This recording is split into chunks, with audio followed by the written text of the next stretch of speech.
Orion, I'm gonna get you to overcome your fears if it kills me. And I'm immortal, by the way, so I've got all the time in the world.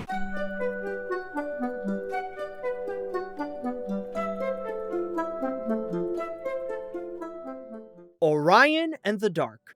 When I look into this movie, it's honestly a bittersweet sight. Now hold on, I'm not giving out my thoughts on the movie right off the bat. What I'm talking about is that this is the first movie from DreamWorks Animation that they're putting out on Netflix instead of the big screen. Sadly, original animated features or films not based on popular IPs are becoming an increasingly endangered genre in theaters due to how they now poorly perform at the box office. And in the case of DreamWorks, the flop of Ruby Gillman was enough to rethink their movie strategy and start presenting most of their new IPs exclusively onto streaming, while it will mainly be their popular franchises who will get the theatrical treatment. Yes, I know DreamWorks has a strong history with Netflix by being the home of many of their most prominent series, but there's something about seeing their movies also getting the streaming treatment that feels like watching a disappointing downgrade from what they used to be, and that the reason to do so is not related to the pandemic. On the bright side, this doesn't mean that DreamWorks is giving up on creating original projects. Far from it, in fact. Even if they're handing this over to Netflix, Orion proves that they still got some new tricks up their sleeve, and in this case, it's a tale based on Emma Yarlett's children's book of the same name with a script written by Charlie Kaufman, who is making his animation return almost a decade after his adult animated gem, Anomalisa. On a side note, I feel like it's a surprise that not many people talk about this movie. I think it's quite underrated. It's also a surprise that it's already close to becoming 10 years old. Holy crap, does time fly too fast. So now that we'll be turning off the lights for this review, will it shine as a new DreamWorks favorite, or is the tone of this review about to get dark? Let's find out. The story. You'd think that a movie like this would be about facing your fears and that there's nothing to be scared of from the darkness. Actually, there's a lot more to Orion than what you'd expect from your typical kids flick. Orion meets Dark. Dark's not so bad. Orion isn't afraid of him anymore. Then there's a dance party. Yes, there is a bit of that to establish the concept, but what the movie mainly wants to present is a message that attributes to fear and the dark, both symbolized by its protagonists. With Orion, he's meant to show that you shouldn't let your fears paralyze you from living your life. While it is okay to be scared, you have to confront what you're scared of so that you don't miss some great opportunities or forever lose what you once had. As for Dark, he's meant to highlight why darkness is important in our lives. There are some things about it that can be scary, but there are also some great positives that come with that shape our everyday life. I'll give it credit that the way it delivers these messages is actually pretty mature, where it doesn't hide how it can be a more complex subject matter and the answer isn't fully black and white. On top of the morals, it also discusses about people's relationships with those subjects, bringing up how it is emotionally tough to take action in confronting your fears and that they don't just go away in one night, along with talking about both what we like and hate about the dark that have been both beneficial and a detriment to us. Because ultimately, the thing that makes the vibrancy of day exist is its exact opposite, dark and empty. However, regardless of how we feel, it still clarifies that we cannot live without the darkness. Even if the daytime is more appealing, there's nothing to appreciate about it if the night isn't there to give us an orderly balance. The way it approaches this conversation reminds me how Barbie handled the topic of being a woman. It's surprisingly a lot more intellectual and thought-provoking than what you'd expect from a movie like this, giving it more substance to have you leaving with something to think about. Of course, it's great that it can provide a unique commentary, but what about the story itself? Is there a journey that both Orion and Dark go through across the movie while providing their message? Well, come to think of it, does this really have a story? Whoa, that is insightfully harsh. If I have to point to my biggest criticism of Orion in the Dark, is that the movie doesn't really have much of a story. Yes, some could say that it's about Dark trying to help Orion overcome his fear of him, but it often feels like the storytelling is set to the side because the commentary takes a bigger priority. For some time while watching the feature, I was impressed by how it presents its messages and character arcs, but it doesn't have a plot structure to let those flow naturally. But just when you think this movie established the premise of what we're about to get into, the film throws an unexpected early twist by the 17-minute mark. Wait. I know what you're doing, Dad. What do you mean? And that's when the movie reveals what this actually is. It's a story that the adult Orion is telling his kid who is going through the same issues that he once did. I'll say that it is jarring at first, and I had to spontaneously reevaluate what to expect from this feature. It could have helped if this movie could start that way, but I eventually got the idea of what the feature tried to do with those scenes. They're like if Charlie Kaufman was projecting his thinking process when developing the script for this movie, allowing some time for the film to get meta and comment about the film's current direction. The story's great. I like that you made Light a character too. Is he coming back, or was that just like a guest appearance? I'll hand it that these scenes do feel sweet with the growing bond between Orion and the daughter, where the latter opens up about herself, but it does feel like it comes with a catch where it's like the movie itself is admitting that it's still trying to figure out what is the story while the movie is still playing. And yet, even without a concrete plot, it still did well to craft its characters and show the importance of darkness, where it does have me want to see dark being appreciated and enjoy the comedy that makes the experience more fun, which fittingly does go dark. Oh my god. Please tell me that's magic chloroform. Yeah. Magic. At best, the story is very unorthodox, and not everyone will find this to be easy to follow. However, what it lacks in proper structure does make it up by having something to say and tell it in a meaningful way that can be enjoyable. It's a funny case where a not-so-great story is being told through great storytelling.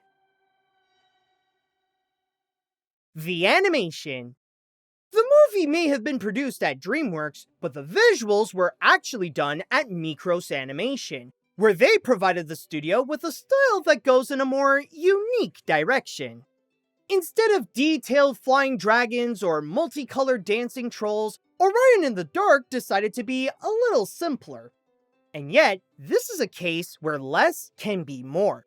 The production design can be best described as kid-like, where the backgrounds and even the filter over the characters make it look like everything was drawn with crayon, and the more you see the landscape, the less detailed it becomes to resemble something that came straight from the concept art. It almost shares the same effect as Puss in Boots: The Last Wish to capture the illusion that the CG was handcrafted instead of being digitized on the animator's computers. But I will give it that the movie does take advantage to show off its style well, with a good amount of scenes where Orion, Dark, and the night entities fly around the world and take some moments to present the views that they come across. That same childlike wonder can also be found in the character designs, where they can be convincing to make this look like this was a Jim Henson production instead of a DreamWorks Animation movie. You have the people who have a more minimal style that heavily uses round shapes to construct them, but the ones who stand out more are the entities like Dark. It's true that black is the most dominant color of the film, and no, we're not having the argument if black is considered a color. We are here to have a serious conversation. Like if we should watch a cartoon where darkness is personified as a big goofy guy, and this is how I like to spend my time as a responsible adult. I've been doing this job for thousands of years. I think I know what I'm doing, kid. Anyways, the entities present the most vibrant colors, and use that to highlight their personalities and their roles during nighttime, on top of their different textures that add to their Muppet-like look. They even come with their own effects to visually show what they have to do for their jobs, where some things are metaphorical items while others are abstract.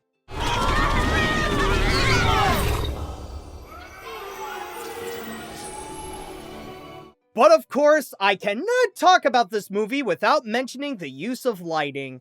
Technically, this would be a movie that doesn't have much of it, as the picture is mainly about the dark, but it does have some creative ways of playing with the light. On top of generally using the moonlight to give the overall look a calming glow, It also presents how both dark and light change the days by covering the environment around them with their purpose, and the transitions they do can be pretty cool.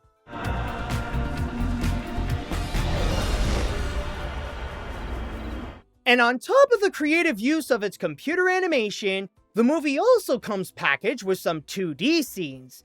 And by keeping with the theme of being kid-inspired, they're all depicted as childish drawings come to life that Orion himself made.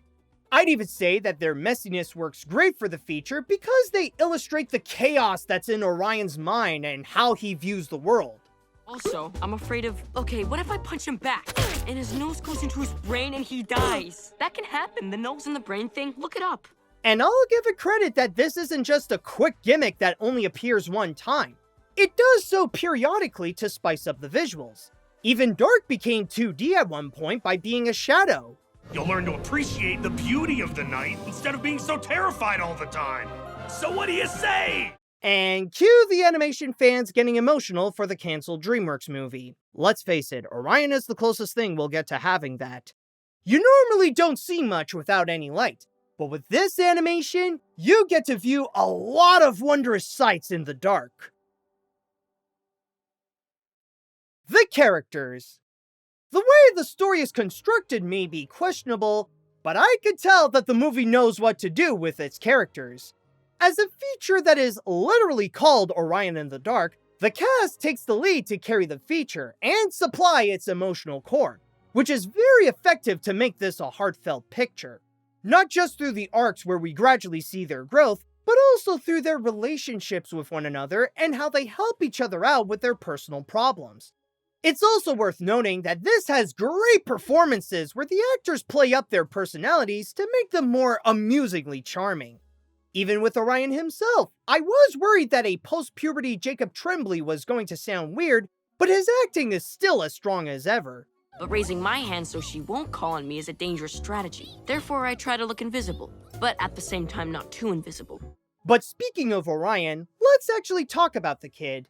In concept, he would seem like a very annoying protagonist. His constant fear over everything around him would become repetitive, and his fraidy cat nature would get obnoxiously over the top. And yet, this is not the case. As exaggerated as he may sound, Orion is presented in a way that can feel relatable, where his fears come from his anxiety continuously getting the best of him. And the way he confronts every situation he encounters is by overthinking what the worst case scenario could be. And by the time he starts to know Dark, his mind becomes a bit of a struggle between his old fears and his new friendship, taking his first steps to break out of his cowardly shell to see what he's been missing out on life. I will comment that the shift to liking Dark and for others to like him was pretty sudden, but he does genuinely show that he starts to care about his new buddy and that his role is not all that bad. He doesn't know what he's talking about. Maybe he does. He doesn't. I was the same way, remember? He's just afraid. As for Dark himself, there's a reason why he wants to help Orion conquer his fear, and it's actually more for himself. Over the years, the growing amount of people being scared of darkness is starting to get to his head, giving him serious self-esteem issues. As much as he wants to convince Orion that great things can come from the dark, he's also trying to convince himself that his life has meaning and that his contribution to the world does have value. As comical as he may present himself, he is also the most tragic figure of the film who is psychologically tortured by his unfairly bad reputation. I guess I'm afraid that everyone's right about me. That I'm not a good guy. That I'm just as scary as everyone says. Then there are the night entities, including sweet dreams, sleep, quiet, unexplained noises, and insomnia. The best way to describe the team is like a combination of Rise of the Guardians and Inside Out, where they each play a role that centers around the theme of night. And with their purpose, their personalities also embody their jobs to playfully display what they do, along with their struggles of putting up with Dark's personal problems. You brought the screamer! The kid who's afraid of everything? Is this your latest attempt at trying to convince the world that you're not so bad? But the one character that I personally consider to be flawed is Light, Dark's nemesis who brings the day to the world. As someone who's supposed to be the enemy of one of the leads, I find that the movie barely touched upon Light's relationship with Dark. At the most, they only clarified that he hates Light because he's the opposite of him and that's it. It would have been interesting to see more of their dynamic and how they view each other's roles, but at the most, Light is just the popular guy from work that the lead views as a jerk. Bummer. I tried to warn him. And then there's Hypatia, Orion's daughter who listens to the story. I feel like she's worth mentioning because she also experiences an arc during the film. At first, she shares the same insecurities that her dad had, but as a poet, she gets more engaged to hear the story. And the more she listens, the more she wants to contribute to help make her father's tale more meaningful and become a storyteller herself. I think if you're still scared, you should let Orion still be scared. The only stories that really help are the true ones. As much as this movie has fantastical entities to present the darkness and the things that occur during that time, the characters feel human in a way that it is capable of connecting with the audience on a very emotional level. This may be an animated story about the dark and confronting your fears, but the heart they deliver feels very real.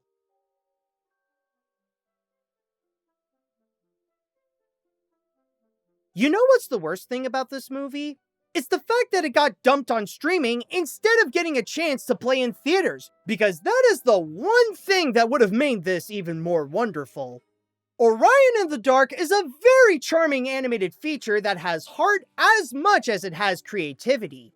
The way that the story is structured may not be perfect and is a little messy, but with that lovably fun animation, a strong voice cast, enjoyable comedy, a thought-provoking message about the dark and facing your fears, and a heartfelt group of characters who can deliver a powerful emotional core, this is the best new IP from DreamWorks Animation in recent years alongside The Bad Guys. Just because the studio made it a Netflix exclusive, that doesn't mean that this is one of the studio's inferior offerings, and I recommend that you give this one a watch. It's more of a different kind of animated film, but it's a good kind of different. And if you like a good kind of different videos, then give this review a like and subscribe to my channel so that you can join me in finding more unique animated films worth discovering. Oh, and if you do plan on watching this, here's a fun tip to make your experience better. Turn off all the lights so that only the glow of your screen shines the room. I mean, it's a movie about the dark, so why not watch it in the dark so that you can feel like you're joining Orion's adventure?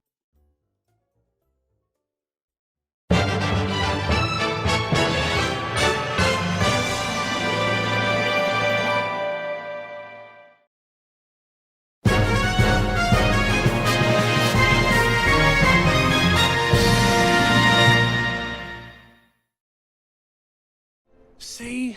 That's what I'm talking about.